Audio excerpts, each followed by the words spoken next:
Hello friends, this is C S Kamal Wadhwani. Welcome to this channel Pro centric.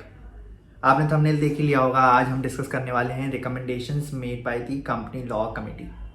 अब आप बोलेंगे कि कमल, ये तो अभी रिकमेंडेशंस हैं, अभी तो लॉ भी नहीं बने हैं, हम इसे क्यों आज डिस्कस कर रहे हैं। तो फ्रेंड्स, मैं आपको ये बता दूं कि पहली बात तो अगर आपको ये रिकमेंडेशंस पता होंगी तो आप अपने दोस्तों के साथ, किसी के साथ भी डिस्कशन में पार्ट ले पाएंगे कि क्या क्या रिकमेंडेशंस आई हैं।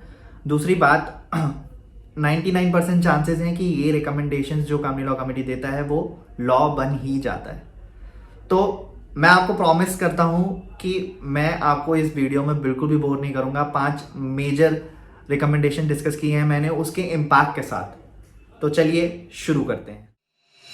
रिकमेंडेशन डिस्कस करने से पहले मैं आपको कुछ कमेटी का बैकग्राउंड बता देता हूँ। ये कमेटी सेटअप की गई थी 18 सितंबर 2019 को और कमेटी ने अपनी रिपोर्ट सबमिट की थी 21 मार्च 2020 को। और इस कमेटी के चेयरमैन थे मिस्टर राजेश वर्मा।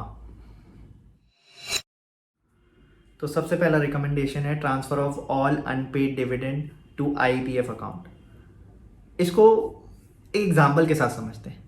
मान लीजिए कंपनी ने 2015 में एक डिविडेंड डिक्लेयर किया और वो रिमेन अनपेड अनक्लेम रहा। अनपेड डिविडेंड अकाउंट में कंपनी ने ट्रांसफर कर दिया। 2022 में हम खड़े हैं तो उसको 7 साल हो गए। हमें लॉ पता है कि अगर कोई भी डिविडेंड 7 साल या उससे ज़्यादा अनक्लेम या अनपेड रहता है तो उसको उससे रिलेटेड शेयर्स और डिविडेंड ट्रांसफर होता है आईपीएफ अकाउंट में।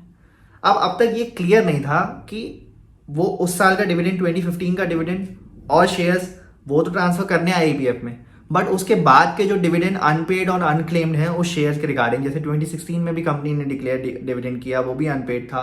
2017 में भी डिक्लेयर किया, वो भी अनपेड था। 2018 में भी डिक्लेयर किया, वो भी अनपेड था। तो अब ये वाले डिविडेंड्स को आईपीएफ में ट्रांसफर करना है कि नहीं, तो ये क्लियर नहीं था। अब ये इस रिकमेंडेशंस के बाद ये क्लैरिटी दी गई है कि once the share transfer to the IPF account, all the amount with respect to the shares due irrespective of which year that belongs, वो ट्रांसफर कर दिया जाएगा आईपीएफ अकाउंट में।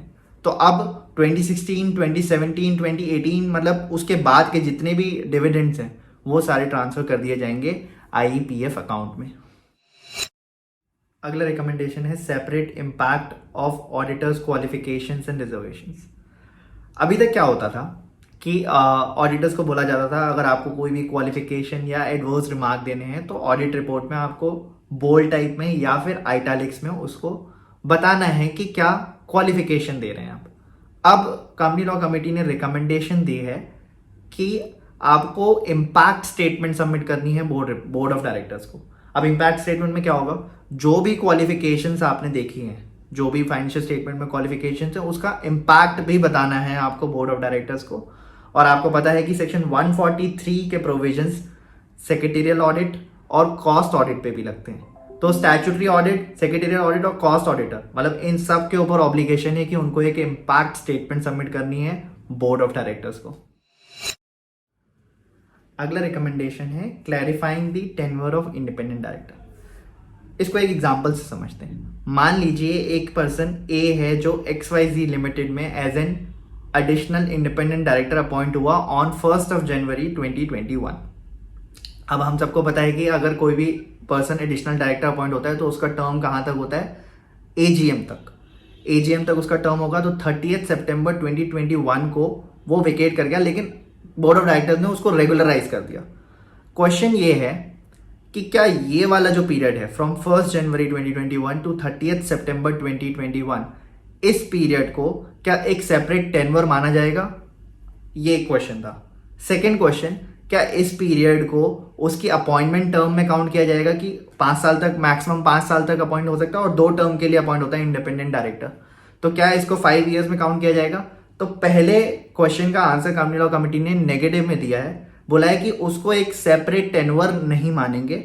सेकंड क्वेश्चन का आंसर कि क्या इसको 5 ईयर्स के पीरियड में काउंट करेंगे, यस इसको 5 ईयर्स में काउंट किया जाएगा, बट इसको सेपरेट टेन्योर नहीं माना जाएगा। ये एक क्लैरिफिकेटरी नेचर का रिकमेंडेशन है, बट क्लैरिफाई कर दिया। और एक चीज और क्लैरिफाई कर दी कि independent director as an additional director भी अपॉइंट हो सकता है। अगली रिकमेंडेशन है वेकेशन ऑफ डायरेक्टर्स ऑफिस के रिगार्डिंग।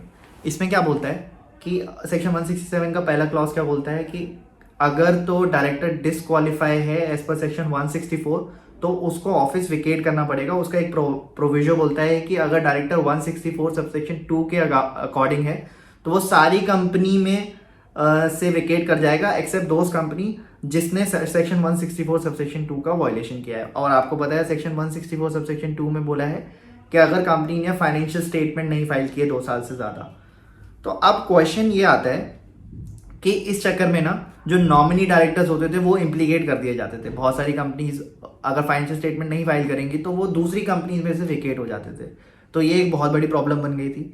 तो कंपनी लॉ कमेटी ने रिकमेंडेशन दी है कि अगर जो वेकेशन का जो कारण है वो सेक्शन 164 सबसेक्शन 1 के लिए होना चाहिए, 2 के लिए नहीं होना चाहिए। इसका मतलब 1 में पर्सनल कैपेसिटी के कारण होता है कि मान लो अनसाउंड माइंड है और बहुत सारी चीजें उसमें दी हुई हैं।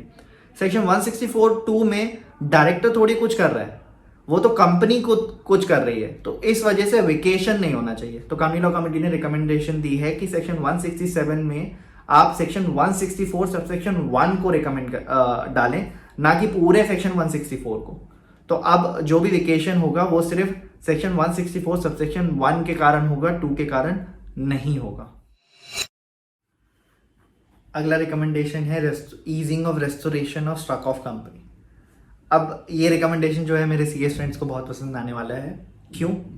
क्योंकि आप हमें पता था सेक्शन 252 में रेस्टोरेशन की एप्लीकेशन लगती है जो कि लगती थी एनसीएलटी को, अभी भी लगती है। ऑब्वियसली अभी रिकमेंडेशन है, अभी तो लॉ बनेगा, बट बन जाएगा।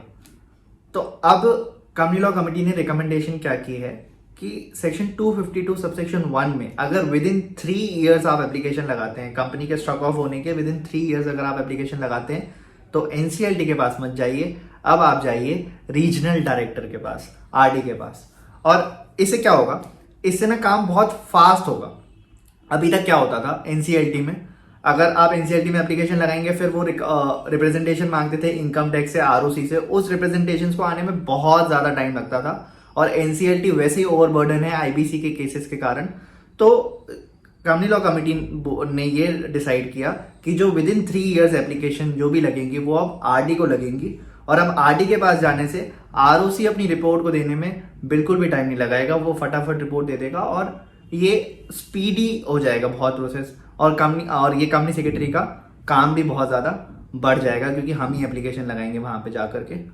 बट जो भी एप्लीकेशन लगेंगी 3 साल के बाद और 20 साल तक, हमारे को 20 साल तक का टाइम दिया गया है। सेक्शन 252 सबसेक्शन 3 में अगर एप्लीकेशन लगाई जा रही है तो वो आज भी एनसीएलटी के पास ही लगेंगी, वो आरडी के पास नहीं जाएंगी। अगर आपने यहाँ तक वीडियो देख ही ली है तो थैंक यू सो मच। आपने बहुत ज़्यादा इंफॉर्मेशन गेन की होगी। अगर हाँ तो इसको अपने दोस्तों के साथ शेयर करें और ताकि मुझे मोटिवेशन मिलता रहे कि मैं ऐसे ही कंटेंट बनाता रहूं। और लाइक ज़रूर करें और सब्सक्राइब तो कर ही लें ताकि आपको और प्रोफेशनल्स रिलेटेड कंटेंट मिलता रहे। और हमारे चैनल का नाम भी प्रो सेंट्रिक है, तो हमारा जो भी कंटेंट होगा वो प्रोफेशनल सेंट्रिक कंटेंट होने वाला है। Thank you so much.